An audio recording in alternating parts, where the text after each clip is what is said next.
I've edited at least 2,000 videos. You're lazy. Do you think football will ever die? Yeah. Pre-workout, protein powder. You haven't even gone to a gym yet. I hated Ronaldo. It was dirty. It was dirty. Yeah.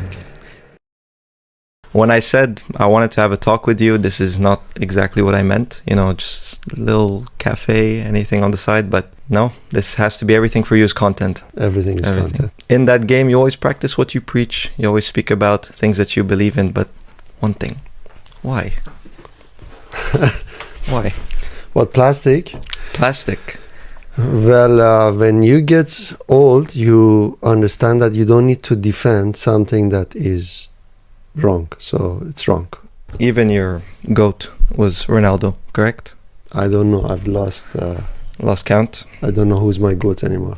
He launched his own drink company as Ronaldo, well. yeah. And it's plastic.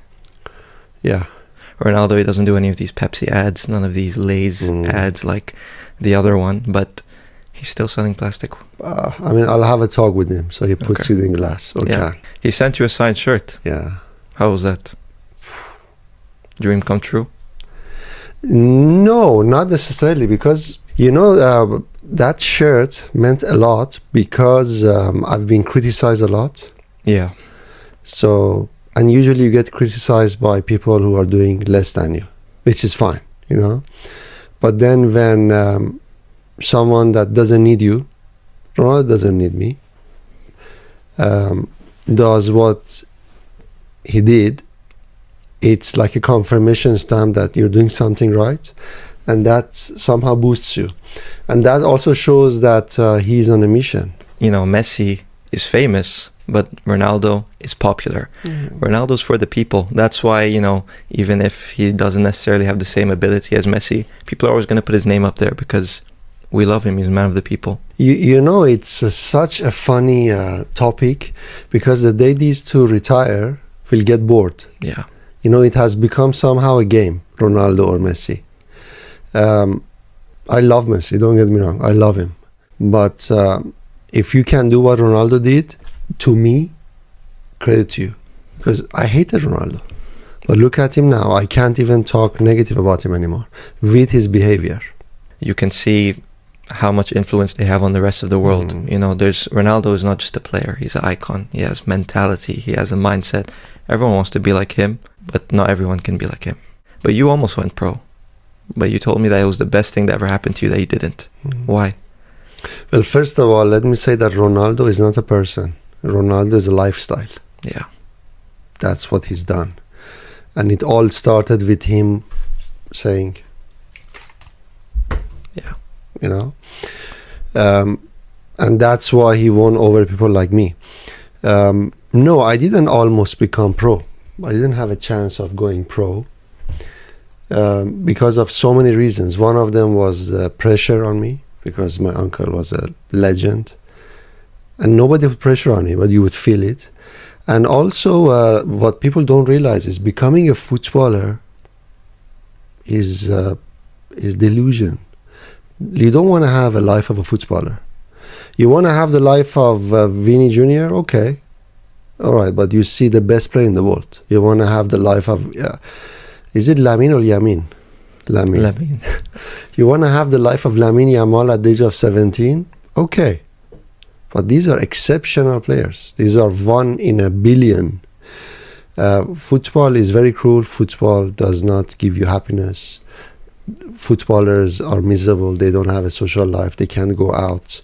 They only have few weeks off in a year. They can't spend a lot of time with their family. So becoming a footballer is not really something right for people. And I'm happy it didn't happen to me. It also might not be something possible from the beginning because of their environment, you know, away from football. If you spend time with a footballing family, you'll eventually end up in football like you did yourself, started your own football club. But if you want to be a football player and you're spending time with people who aren't contributing to that intention, you're not going to be close. And I think that's what we mainly see here in the Middle East. Me, myself, I'm Egyptian. I grew up here. Well, in terms of conditions, I did not feel the pressure to become a football player. But me, sometimes I'm in my bed, I'm thinking, what if? What if I did? But again, everyone has their own story. So what for you is the next chapter of your story? Before we talk about the next chapter, because I had a pop-up, and usually I like to grab the pop-up. I'll give you an example. You look at Ronaldo Jr. Is it Ronaldo Jr.? That's his name, right? Would you ever name your son Mehran Jr.? No. I think it's cool. Ronaldo Jr., when I look at him, he has all of my empathy. I posted a video about him 6 months ago saying, man, life is so hard for him. And people were saying, what are you talking about? He's Ronaldo's son. He has everything. He has fans. But they don't realize Ronaldo Jr. is not living a life that you can live. Like if you put yourself in his situation, everybody expect him to be the next Ronaldo. I saw a clip of him. Very good on the ball. Great. As a is it 15, 16? 15, and he's tall. Yeah. As a 15-year-old player, very good on the ball. But he will never be good enough for people because they expect him to be Ronaldo. He will never be Ronaldo. And that life is very difficult. So credit to him, honestly. If he's watching this, and I'm sure he's watching, you have all of my empathy and credit to you. I don't want to be Cristiano Ronaldo Jr. They're still the same way we are. They are human, and if we lived a second in their shoes, we would wish to go back the next second. It's tough. I think for me, I always wanted to be, that guy, and I was hungry. I think one thing that I realized in one of my shower thoughts was when I was younger, and you'll remember because you've seen me since I was 17, 3 years ago. You're 20? Now I am 20. Unk. They call me Unk. Okay. That's I used to be more hungry. I think my work ethic when I was younger was actually a lot more because I was more hungry. I hadn't achieved anything. I was sitting at home, online school. I think hunger is something that people think stays with you until you make it, and I by no means have not made it at all yet. But somewhere along the line, once you get a couple of wins, people, they might get comfortable on that peak, on that mountain. They climb up, they reach the first peak, they look at the other one and say, you know what, I like the one that I'm at right now. I'm going to sit here for some time. And I think that had happened to me at some point. How do you stay so consistent to say, I'm not happy with this one, I want to go to the next? We are wired to be comfortable. Human beings, they like things to be easy. That's how we are wired. The older you get, the more you realize that if I can practice to be in uncomfortable situations. So I always say to coaches, like, your job is to make a player more comfortable in uncomfortable situations. And this is not from me. This is literally science, behavior science. I do this all the time. So for example, if I see a nice TV show on Netflix, and yeah, I have Netflix because of my girls, I don't watch it. If I see something and I want to watch it, you know what I do? I don't watch it. Like if there is, oh my God, Chris Nolan's Dark Knight trilogy is on Netflix. Ooh, let me watch one. Try this. Let's not watch it today. Let's go up in the room and sleep. Because that's when you make yourself uncomfortable. The easy thing is to sit down and watch what you love. Not to do that all the time, but to practice or put yourself in situations that you don't like. There is an uncomfortable conversation with one of your staff, with your teacher, with your sister, with your mom, with your wife. Put yourself in that situation and then be in control. So it's a matter of practicing. But also what people need to understand is no one's perfect. Yeah. So you talked about being in a footballer's shoe.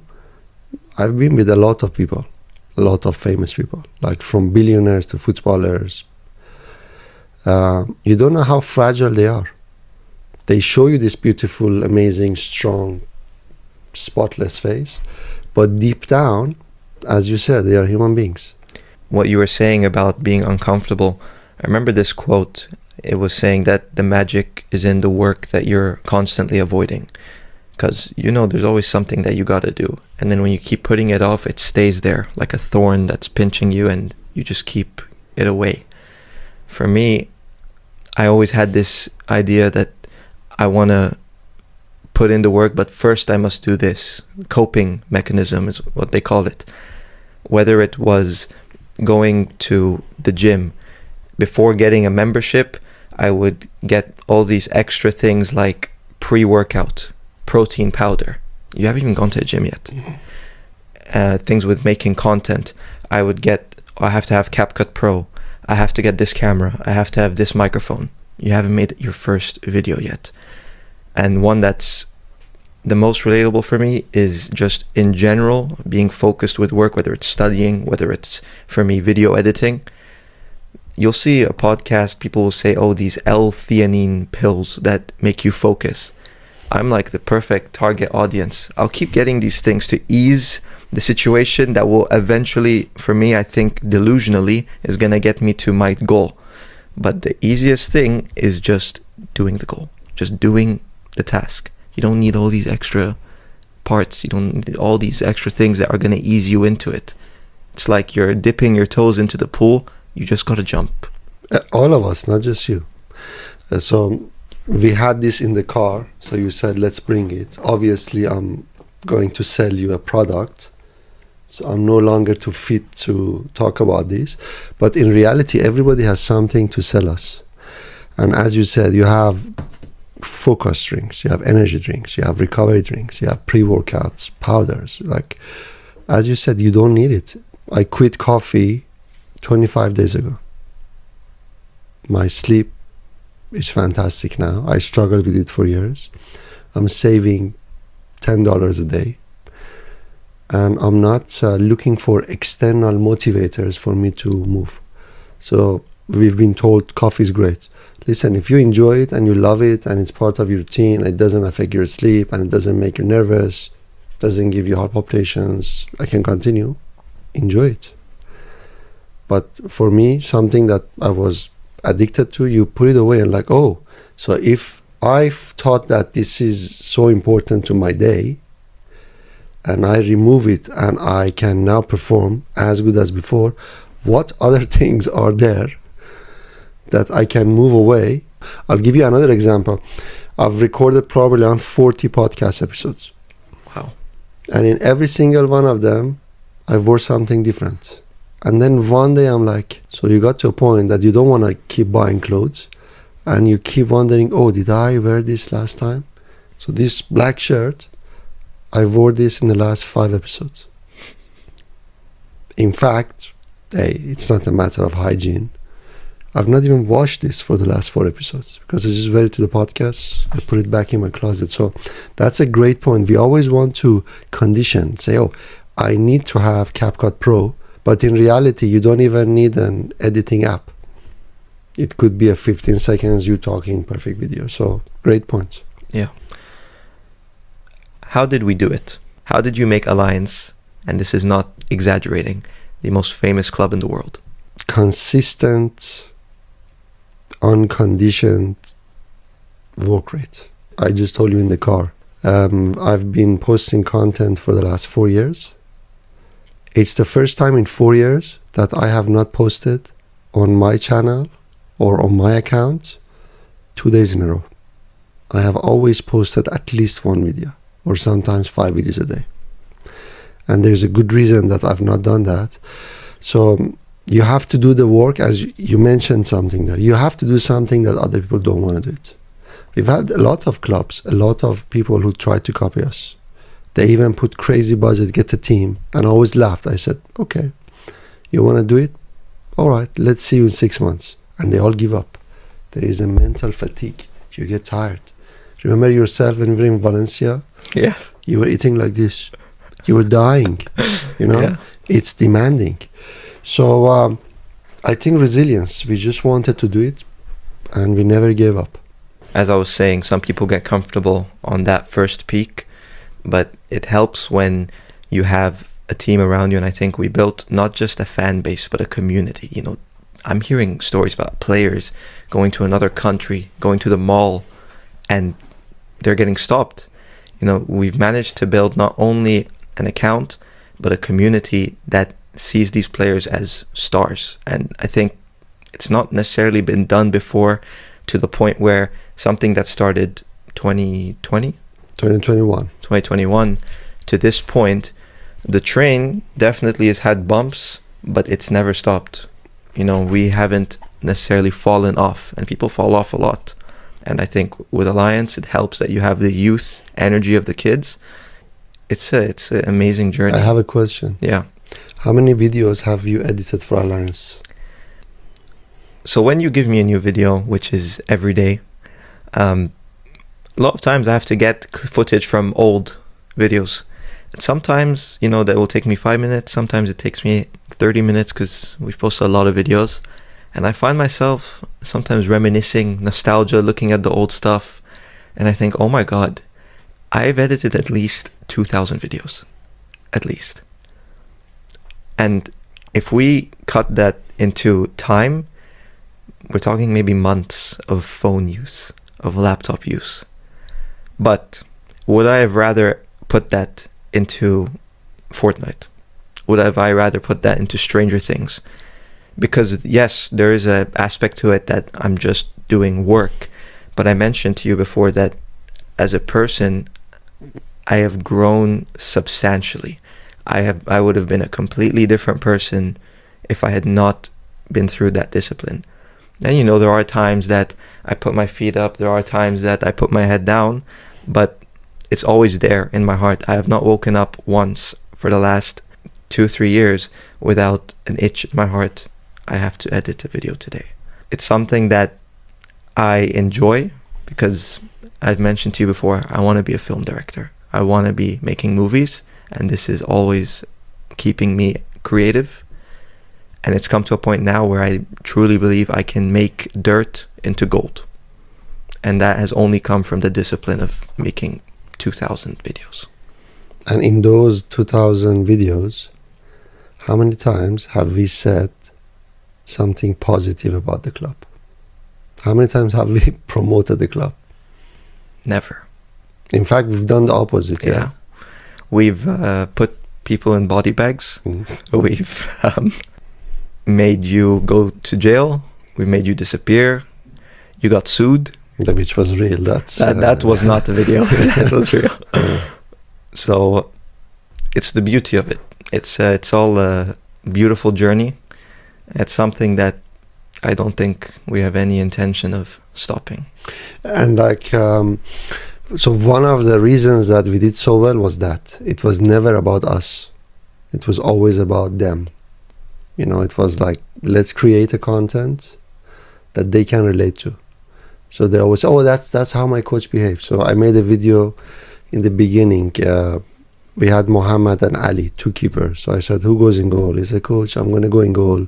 I'll save a penalty. I'm great with my feet. And then Ali had 100 dirham. So you go in goal, you sit. So then everyone said, oh, that's how my coach does. That's the same story with the hydration drink or Roshan Health. It's about them. So I said, I will never do anything with any brand.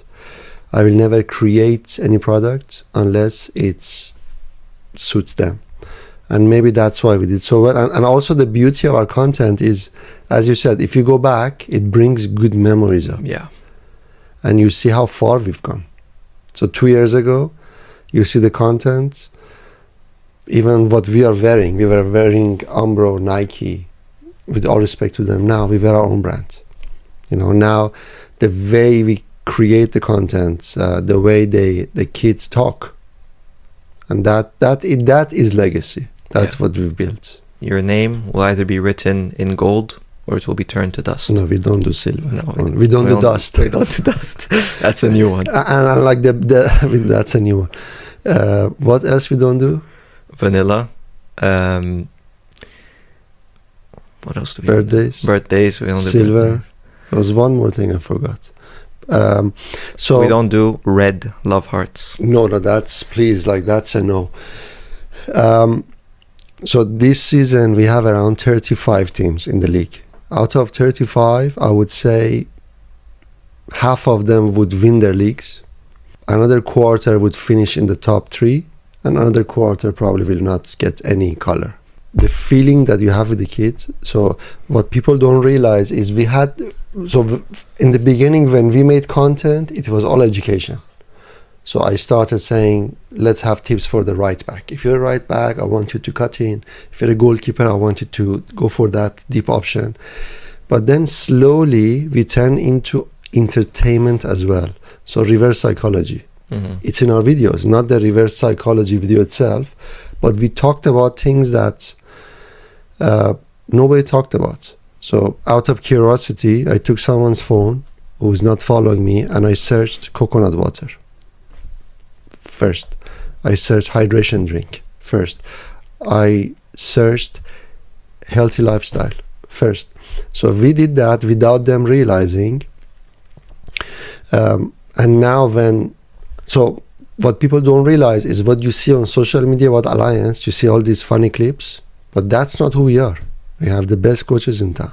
We have the best setup in town. We have the best football pitch.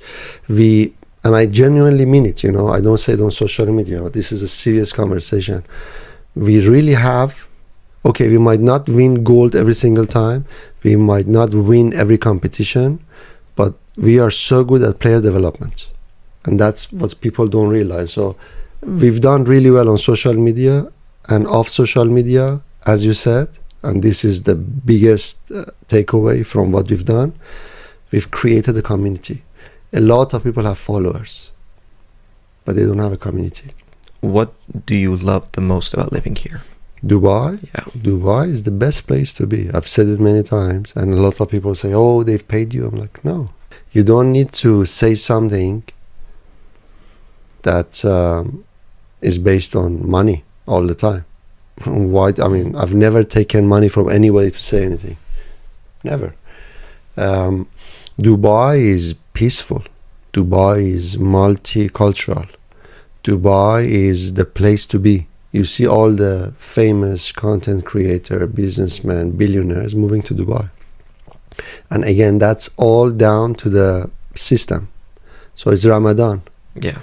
10 years ago in Dubai, if you went to a mall, you would not be able to have a coffee.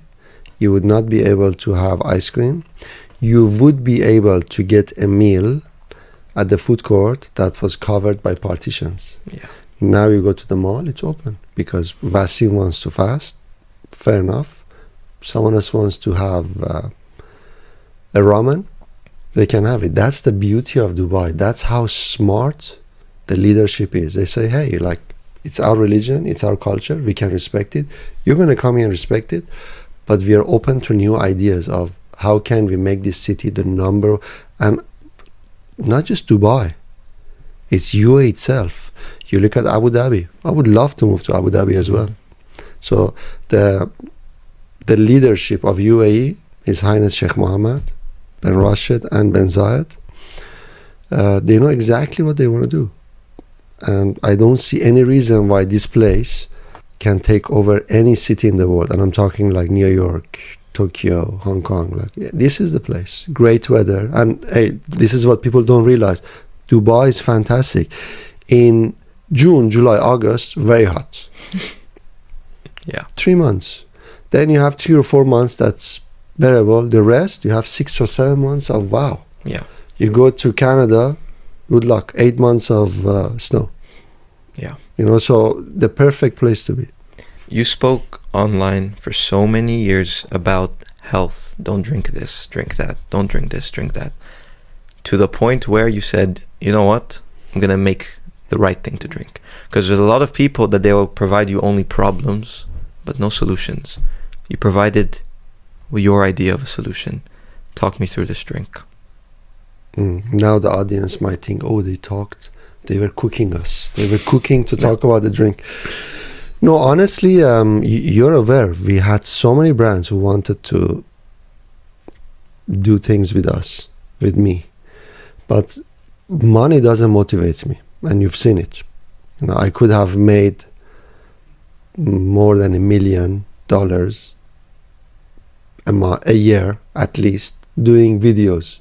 Sponsored, okay, let's post this video. It takes us 10 minutes to make. Let's take $5,000. But luckily, I was lucky that I wasn't motivated by that. The problem with sports drinks or hydration drinks, and this is what people don't realize, these are two totally different things: a hydration drink and a sports drink. The problem is none of them are healthy. Yeah. You have few, like you have Pocari Sweat that tastes, okay, I can't say that, I get sued. I like the taste. It's not about, this is a problem. It's not about you and me. It's about a 13-year-old boy. True. You know? And because they've been used to so much sugar, their taste buds are conditioned to so much sugar. Mm-hmm. But then what comes with it? Or they get fooled by the advertisements. Oh, this has no sugar. And then you look behind it, it has aspartame, it has stevia. I mean, you can use this photo. Yesterday we had the drinks, and I knew if we took off the label, we'd be shocked. We can't say which drink it was. One is blueberry, one is orange, and one was ours, which was passion fruit lime. Ours was clear. You could only see the texture of coconut water. The other two is full artificial colors. Why do you put coloring in your drink? Because you want to say that, oh, this is orange?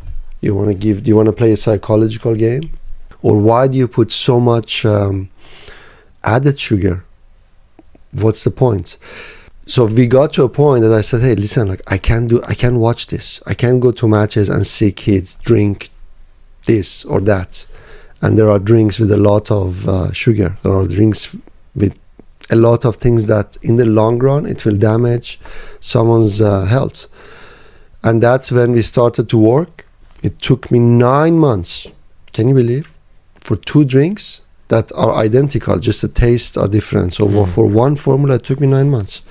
Because usually the flavor houses who work with the chemicals and work with the foundations of a drink, they want to add preservatives. They want to add sugar because it makes their life easy. So when I tell them, no, I don't want this. No, I don't want artificials. I don't want aspartame.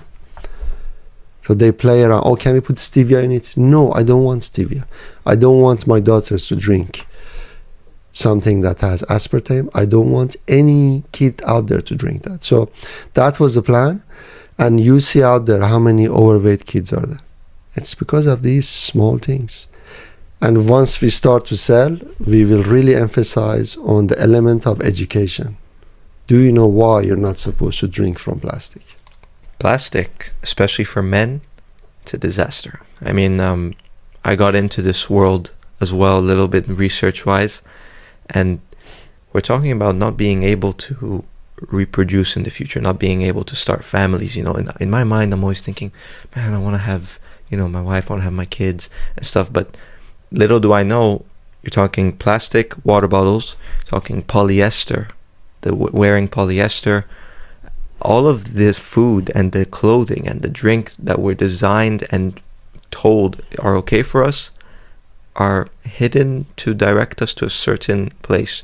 Why do you think the world in general, the ones who are producing these products, why is it a difficulty to find things that are good for us? So for years, so when I say we, I'm talking science. We knew that by drinking from plastic bottles, we will consume microplastics. But we were under the impression that our body finds a way to just get rid of it. Like everything else, we find a way to adjust, evolution, yeah? But now, for the last 3 or 4 years, we have scientific research that shows that the microplastic is in our body, it stays in our body, and a typical adult in the United States consumes enough microplastic that matches a size of a credit card. Oh my God. A week. Oh my God. A week. Mm.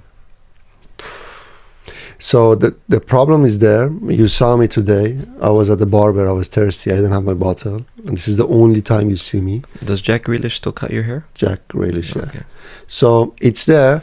But even the water that I have at home, it's a big one with the gallon, that's in plastic. Mm-hmm. And that water sits in the truck. There is heat. Most probably you have the sunlight going through it, heating it up, God knows what's going to happen. So the more we can take care of ourselves, the more. I mean, I just did my health checkup. I was looking at the results. I was very happy. I did everything, like from testosterone to vitamin D to a full blood check, CBC, to iron, to zinc, to electrolytes, everything.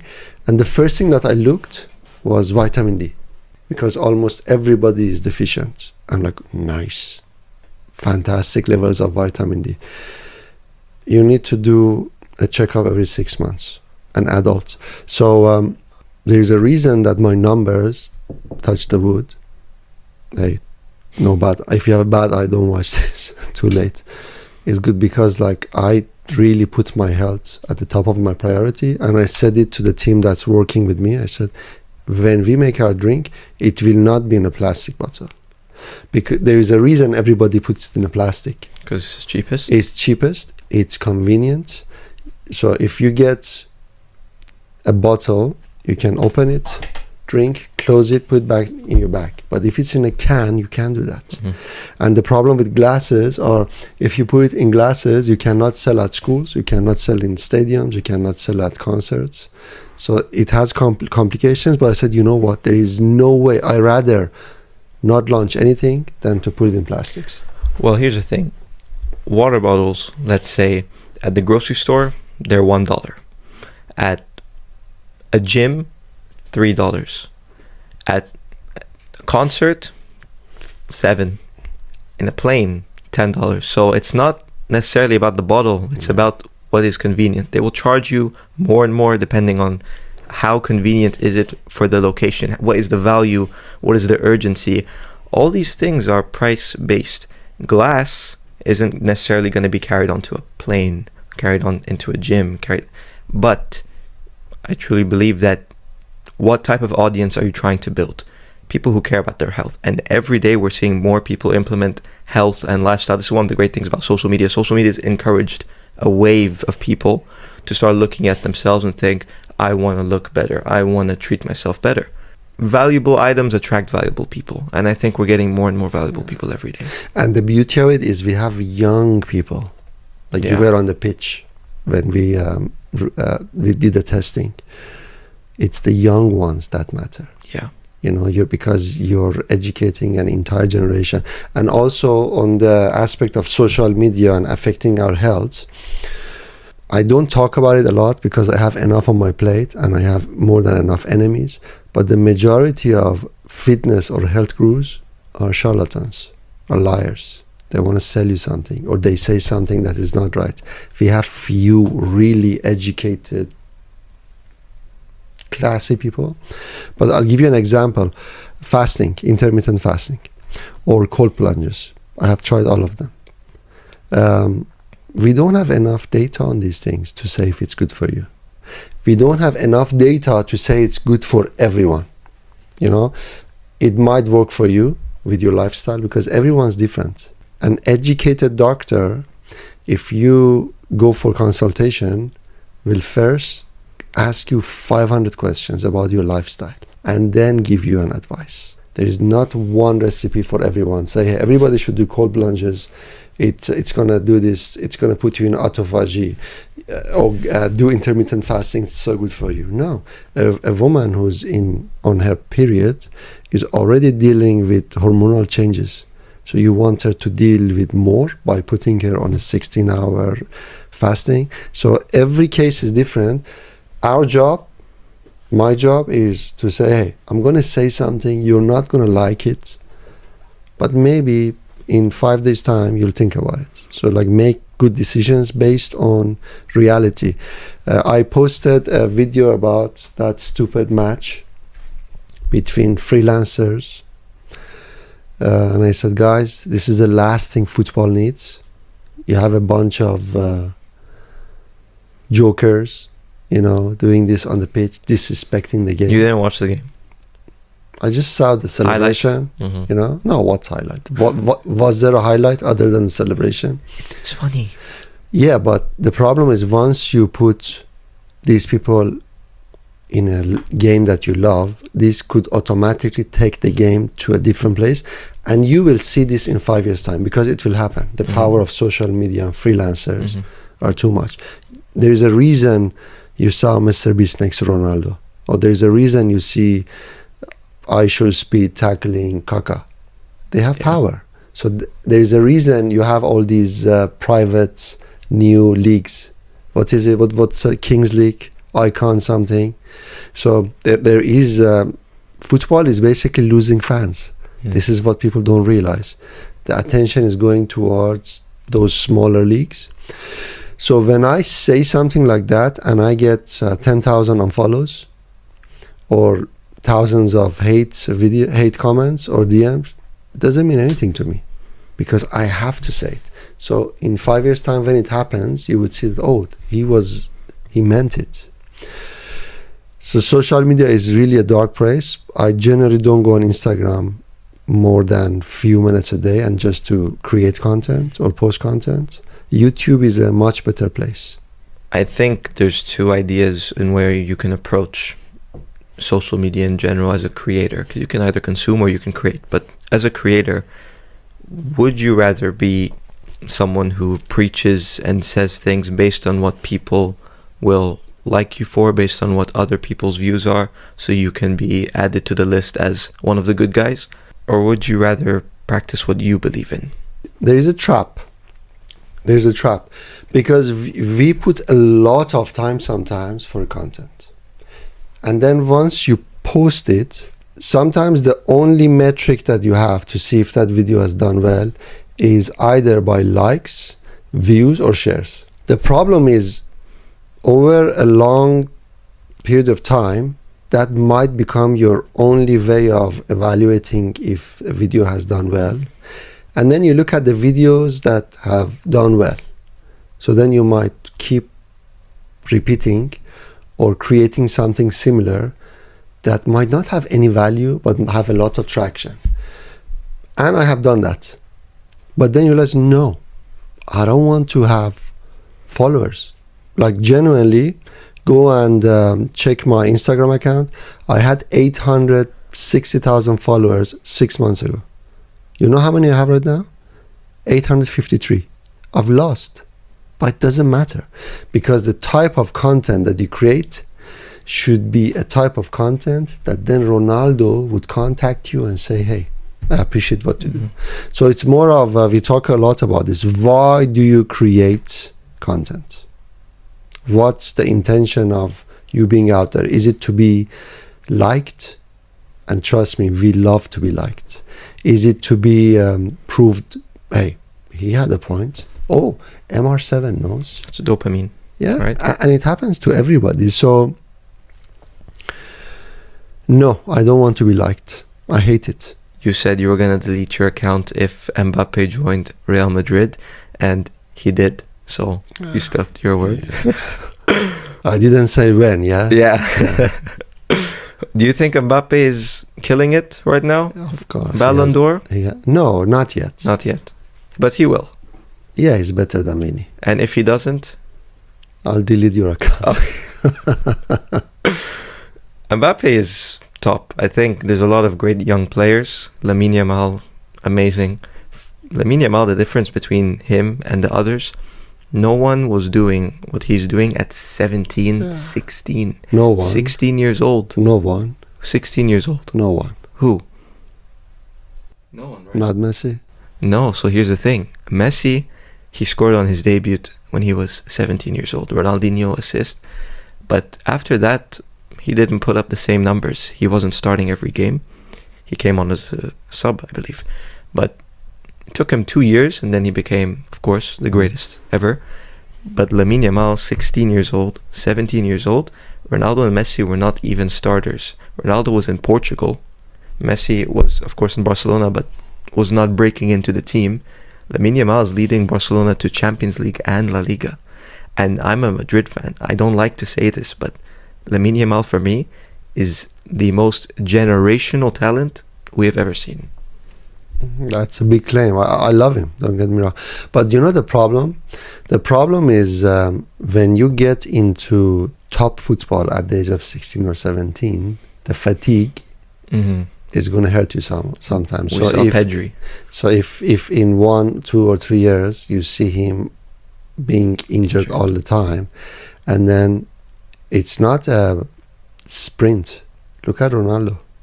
It's can you stay fit for 20 years? So he's 17, right? Can he, and I'm saying 20 years, can he play until he's 37 at the top level? That's the question. And most of the time, it will not happen because at the age of 17, he's still growing. Luckily, he has a good physique, but he's not supposed to play these many games. Mm-hmm. And as you said, you saw it with the other two, Gavi and Pedri. Yeah. Do you think it's easier for him, though? Do you think football has declined? Because we saw the likes of Ronaldo when he was younger playing against John Terry, playing with Nemanja Vidic, Rio Ferdinand. You know, we saw Chelsea at the time, Arsenal, the invincible team. Has football declined quality-wise? No. It has evolved. So in the past, I mean, you look at the goals that are being scored every single week by teams that are 15th. These goals would be scored once every 5 weeks by a top player in Premier League. Like Bergkamp would do that, or Van Nistelrooy would do it. So they were super goals. Now you have super goals all the time. The quality of players, the technical quality of the players, and also the physical aspect of the game. So before, if you were not an athlete, if you were not really fast, you were okay in the team. Now every player has to be fast. You have to be an athlete. Yeah. The focus is on recovery. So you have two players that are almost identical. In a team, it's a matter of we played today, which one can recover better and faster to the next game to start. And then you have entire teams. So recently you're a Madrid fan. I think Madrid has played a game every 3 days. Yeah. So when you have a team that plays every 3 games, and then you have a team that plays every 4 games, it's not even a competition because that team can recover faster. So I wouldn't say that, but you know what I feel, because I've been watching football for God knows how many years. It was more enjoyable to watch football in the past. I saw highlights between AC Milan and Inter Milan a couple decades ago, 10, 20 years. Milito, Ibrahimovic, Pirlo, Beckham, Ronaldinho, Gattuso. And we're looking at the aggression, when looking at the power, the speed of the game, it was dirty. It was dirty, exactly. Yeah. It's meant to them. Yeah, it meant a lot more to them. And that was because for them it was not a matter of, okay, we lost, move on to the next. Because sometimes there was not the next. There was not as much money. There was not as much facilities. Each game would take from them as much as it would give. And now it's not necessarily at the same place. But it's evolving and we still love it. It will continue to evolve. The World Cup, for first time in a long time, going to the US. First time we're getting, I believe now, 42 teams? 8? Somewhere up there. Yeah. It's the game is still going to grow. Do you think football will ever die? Yeah. Yeah. Yeah, football is already dying. The attention span of the audience is not to sit and watch 90 minutes games. Mm-hmm. It's to scroll. I mean, I'm not watching matches. I'm watching the highlights on YouTube. Yeah. And all these leagues, they believe that by putting the highlights, they can still keep people attached to the game. That's what they are doing. Everything is changing. So if the game does not change, it will die. Would be sad. Even now, me telling you, I don't feel really okay about saying it. But football, in this form, it will die. If you weren't in football, what do you think you would be in? Something related to building. I'm obsessed with building. So creation. Like if you thought, when I got the samples of the Roshan Health's drink, the dopamine that I had was more than having 2 Bugattis outside the door. And I literally mean it, yeah. So it's that feeling of, okay, I have an idea, can I turn it into reality? That's beautiful. Even like this conversation. When did you tell me let's do this? Yesterday, probably 30 hours ago. No, less. Less. It was 5 p.m. It's now 9 p.m. So Mhm. that's 28 hours ago or 6 hours ago. So even this, creating a conversation that's meaningful and that the audience would use, and we can always come back to this conversation in few years' time. So, oh, so I said football is dying, but guess what? It's not. Mhm. You idiots. Mm. Or, oh, so your intuition was Mm. right. I told Or you. you can look at your haircut and say, what a beautiful yes. haircut. I told you that same day yesterday that I take you as someone I've been mentored by a lot. I think over the last couple of years, I've been shaped personality-wise and intention-wise by some things you've said, even some things that you don't remember saying, I remember. But do you think everyone should have a mentor? Of course.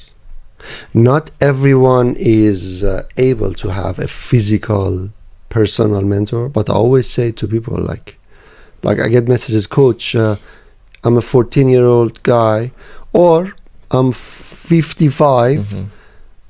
please give me an advice. I'm like, you're lazy. Like, you want me to say something to you? I'll say 10 things, but look at the content that I'm posting. And there are a lot of people who are 10 times better than me. Social media has a lot of negatives, but if you really care, do these things. One, get off Instagram, go on YouTube, follow the people that offer your life something that's meaningful. Whether it's people in finance who give you how to sort out your money, whether it's people who tell you how to build your business, or people who say, hey, let's make a healthy meal together, or let's have a healthy body. Whatever it is, follow them. They are your mentors. You don't need to have a personal individual mentor. What is something that you want to throw out there, Out where? out here? Say? Yeah. I mean, we talk a lot, but I realized sometimes the things that I say is too much for people to. They're like, what the hell, But honestly, my advice to everyone, and I remind myself every single day, is don't be a sheep. Don't belong to a group. Be able to have independent thoughts. Whether it's a religious group, to a football club, to a football club fan group. Because if you are saying that I'm an Arsenal fan and you're part of that group, you can never say that, who's this guy? Palmer is the greatest, most talented English footballer since Wayne Rooney. So it blinds you. Don't be a sheep. Don't follow people. Try to get as much information as you can. And always, this is from, I forgot his name. This is from one of the English philosophers. He says, if someone asks you something and you can't judge, postpone judgment. You don't need to always judge. Yeah. Because when you follow, you're unable to build your own genuine belief. And when you're challenged on those beliefs, the sheep looks like a chicken. When you're challenged on, why do you succumb to this belief? Why do you belong with this group? Even when you ask yourself in the mirror, why? You can't. And you end up asking the question why, thinking about, there's one quote I remember is, who were you before they told you who to be? The sooner you realize it, the sooner you stay away from the herd of sheep and you go into your own individual path, the sooner you'll be able to see how far that path goes. But some people never see it. I've said this on Dubai TV last month. Being different is so difficult, but it's so rewarding. Mm-hmm. So be different. Mm-hmm. You know Kanye West? Yeah? You like him? Yeah, I do. Yeah. Listen, when you say you like someone, it doesn't mean you approve everything that he has done. He is crazy. Mm-hmm. But there's a nice saying that says, if you want crazy music, the chances are it's going to come from someone who's crazy. Saying the truth is crazy in a world full of lies. Yeah, fair enough. My advice to you is you're going to make a nice podcast host. Oh, yeah? Mm. I was nervous, to be honest, at the beginning. Yeah, it's all right. Mm-hmm. Nothing wrong with it. You want to tell me something else? No. You do? No. You want to tell me when you go home, finish the edit of this podcast? I don't need to tell you. You already know that. I know. All right, man. Good job. Good to talk to you, Coach. Same. We'll see you probably next year. We'll do one more. Okay, All we'll right. do it. Thank you.